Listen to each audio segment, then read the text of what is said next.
Saudara-saudari, Injil kita pada minggu ini diambil dari Injil Lukas bab 15 ayat 1 sampai 3 dilanjutkan ayat 11 sampai 32. Sekali peristiwa, para pemungut cukai dan orang-orang berdosa datang kepada Yesus untuk mendengarkan Dia. Lalu bersungut-sungutlah orang-orang Farisi dan ahli-ahli Taurat, katanya, Ia menerima orang-orang berdosa dan makan bersama-sama dengan mereka. Lalu Yesus menyampaikan perumpamaan ini kepada mereka. Ada seseorang mempunyai 2 anak laki-laki.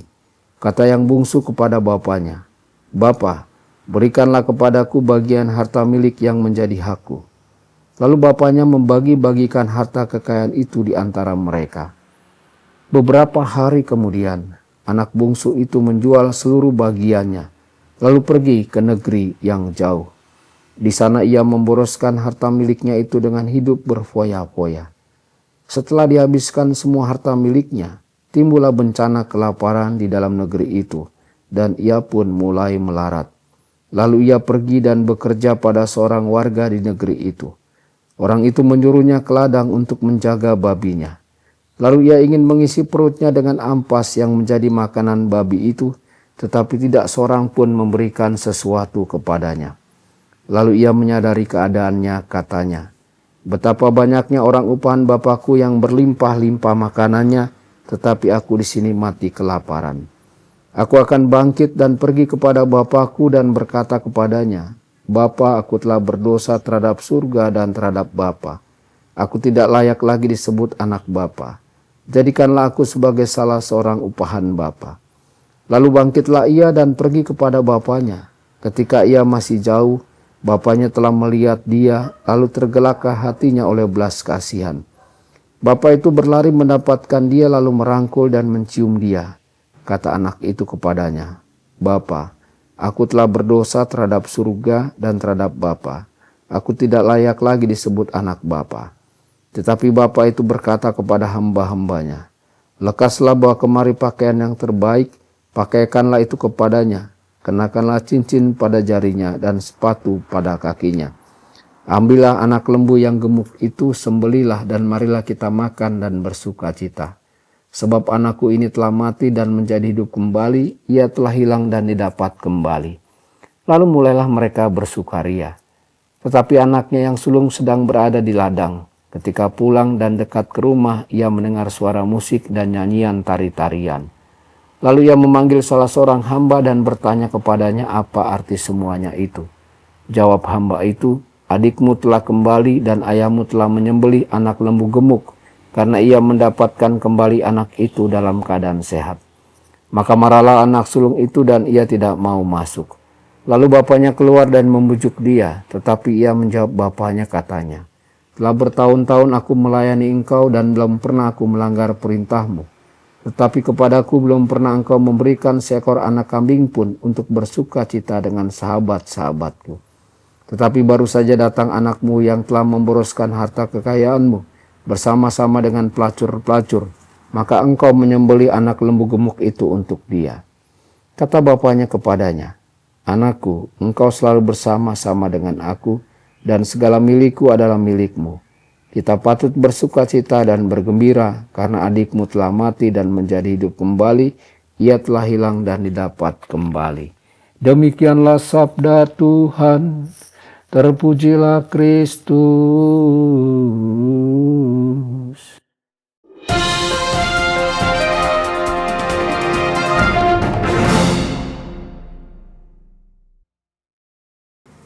Dalam nama Bapa dan Putra dan Roh Kudus. Amin. Saudara dan saudari terkasih dimanapun Anda berada, jumpa lagi dengan saya Romo Tedens dalam saluran Warta Kabar Sukacita.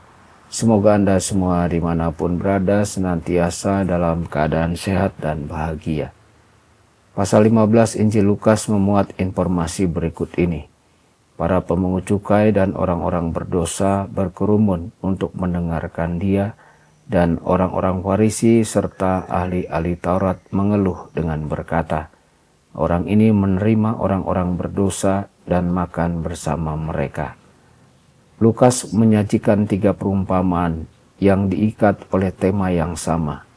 domba yang hilang, dirham yang hilang, dan anak yang hilang. Perumpamaan terakhir ini merupakan tema Injil hari ini. Seorang pria memiliki 2 anak laki-laki. Anak yang lebih muda meminta bagian warisan yang akan menjadi miliknya. Sang ayah membagi semuanya di antara keduanya, dan masing-masing menerima bagiannya. Untuk menerima warisan itu bukanlah jasa kita. Itu adalah pemberian cuma-cuma. Warisan karunia-karunia Allah dibagikan kepada semua manusia, baik orang Yahudi maupun bukan Yahudi, baik orang Kristen maupun bukan Kristen. Semua menerima sesuatu dari warisan Bapa, tetapi tidak semua menjaganya dengan cara yang sama. Anak yang lebih muda pergi ke negeri yang jauh dan menghambur-hamburkan uangnya untuk kehidupan yang penuh dengan pesta pora, menjauh dari ayahnya. Pada zaman Lukas, yang lebih tua mewakili komunitas yang berasal dari agama Yahudi, dan yang lebih muda mewakili komunitas non-Yahudi. Hari ini, siapakah yang lebih muda dan siapakah yang lebih tua? Kekecewaan dan keinginan untuk kembali ke rumah ayahnya. Kebutuhan untuk mencari makan membuat pemuda itu kehilangan kebebasannya. Dia menjadi pekerja pertanian dan mengurus babi. Ini adalah kondisi kehidupan jutaan budak di Kekaisaran Romawi pada masa Lukas. Situasi yang dialaminya membuat pemuda itu teringat akan masa kecilnya di rumah ayahnya. Akhirnya ia mempersiapkan kata-kata yang akan ia katakan kepada bapaknya. Aku tidak layak disebut anakmu. Pekerjakan aku sebagai salah satu orang upahanmu. Orang upahan itu melaksanakan perintah dan memenuhi hukum hamba. Anak yang lebih muda ingin memenuhi hukum Taurat seperti yang diinginkan oleh orang-orang Farisi dan ahli-ahli Taurat pada zaman Yesus. Saudara-saudari, para misionaris Farisi mengecam orang-orang bukan Yahudi yang telah bertobat kepada Allah Abraham. Pada masa Lukas, beberapa orang Kristen yang bertobat dari Yudaisme menundukkan diri mereka pada hukum Taurat. Sukacita seorang ayah ketika bertemu kembali dengan anak bungsunya. Dalam perumpamaan ini dikatakan bahwa anak bungsu itu masih jauh dari rumah, tetapi sang ayah melihatnya dan berlari ke arah anak itu, memeluk dan menciumnya. Kesan yang diberikan oleh Yesus adalah bahwa Bapa tetap berada di jendela untuk melihat apakah anaknya akan muncul di tikungan. Menurut cara berpikir dan perasaan kita sebagai manusia, sukacita sang bapa tampak berlebihan. Dia bahkan tidak mengizinkan anaknya untuk menyelesaikan perkataannya. Tidak ada yang mendengarkan. Sang ayah tidak ingin anaknya menjadi budaknya. Dia ingin anaknya menjadi anaknya. Inilah kabar baik yang dibawa oleh Yesus kepada kita. Jubah baru, sandal baru, cincin di jarinya, anak sapi, pesta.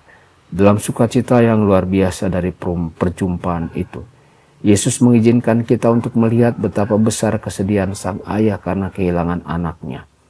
Saudara-saudari, Tuhan sangat sedih dan orang-orang sekarang menjadi sadar akan hal ini. Melihat sukacita yang luar biasa dari seorang ayah karena perjumpaan dengan anaknya. Sukacita yang dibagikan kepada semua orang dalam pesta yang telah dipersiapkannya. Reaksi anak yang lebih tua. Anak sulung kembali dari pekerjaannya di ladang dan mendapati ada pesta di rumah. Ia menolak untuk masuk. Ia ingin tahu apa yang sedang terjadi. Ketika dia diberitahu alasan pesta itu, dia sangat marah dan tidak mau masuk. Dia berpikir bahwa dia berada di pihak yang benar. Ia tidak menyukai pesta itu dan ia tidak mengerti alasan sukacita ayahnya. Hal ini adalah tanda bahwa ia tidak memiliki keakraban yang baik dengan ayahnya, meskipun mereka tinggal di rumah yang sama.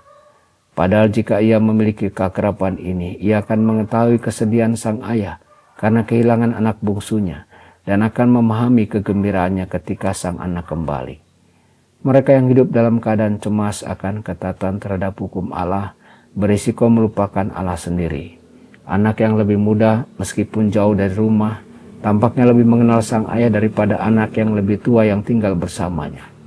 Anak yang lebih muda memiliki keberanian untuk kembali ke rumah ayahnya, sementara anak yang lebih tua tidak mau lagi masuk ke rumah ayahnya. Dia tidak menyadari bahwa sang ayah tanpa dia akan kehilangan sukacita karena dia, anak yang lebih tua, adalah anak yang sama pentingnya dengan anak yang lebih muda. Sang bapa keluar dari rumah dan memohon kepada anak sulungnya untuk masuk ke dalam rumah.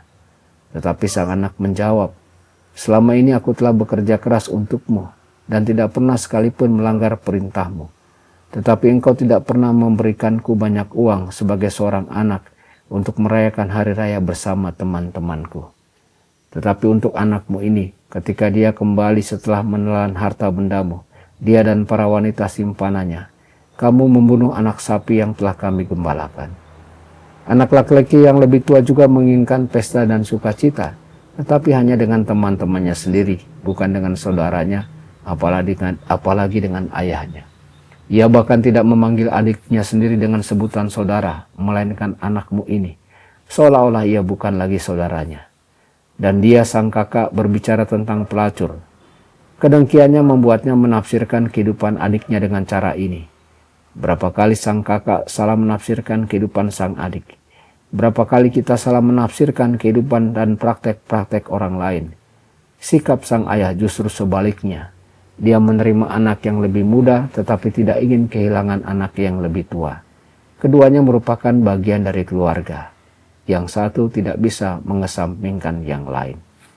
Saudara-saudari, seperti halnya sang ayah yang tidak memperhatikan argumen anak bungsunya, demikian pula ia tidak memperhatikan argumen anak sulungnya. Ia berkata, "Anakku, engkau selalu bersamaku, dan semua yang kumiliki adalah milikmu. Tetapi sudah sepantasnya kita merayakan dan bersuka cita, karena saudaramu yang tadinya mati telah hidup kembali, yang tadinya hilang telah ditemukan." Apakah anak yang lebih tua itu benar-benar sadar bahwa ia selalu bersama ayahnya, dan menemukan di dalam kehadirannya alasan untuk bersuka cita? Pernyataan sang ayah, "Semua yang aku miliki adalah milikmu," juga mencakup anak yang lebih muda yang telah kembali.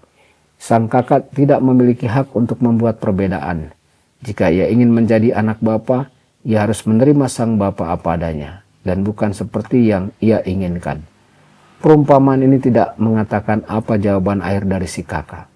Saudara-saudari, orang yang mengalami letusan kasih Allah yang mengejutkan dan tanpa pamrih dalam hidupnya akan menjadi sukacita dan ingin menyampaikan sukacita itu kepada orang lain. Tindakan penyelamatan Allah adalah sumber sukacita. Bersukacitalah dengan aku. Dan dari pengalaman akan kemurahan hati Allah ini muncullah rasa syukur dan sukacita. Di akhir permenungan sang ayah meminta mereka untuk bergembira dan merayakannya dengan berpesta. Sukacita itu terancam oleh anak sulung yang tidak mau masuk ke dalam rumah. Dia berpikir bahwa dia memiliki hak untuk bersukacita hanya dengan teman-temannya sendiri dan tidak ingin berbagi sukacita dengan semua anggota keluarga manusia yang sama. Dia mewakili mereka yang menganggap diri mereka adil dan taat, dan yang berpikir bahwa mereka tidak memerlukan pertobatan, sama seperti para pemelihara hukum Taurat pada zaman Yesus. Tuhan Yesus memberkati dan menyertai Anda semua. Sabda Allah adalah kebenaran. Sabda Allah adalah kehidupan. Mari kita mencintainya, mari kita menghayatinya. Ya Tuhan yang ku muliakan, sabdamu angkat rasa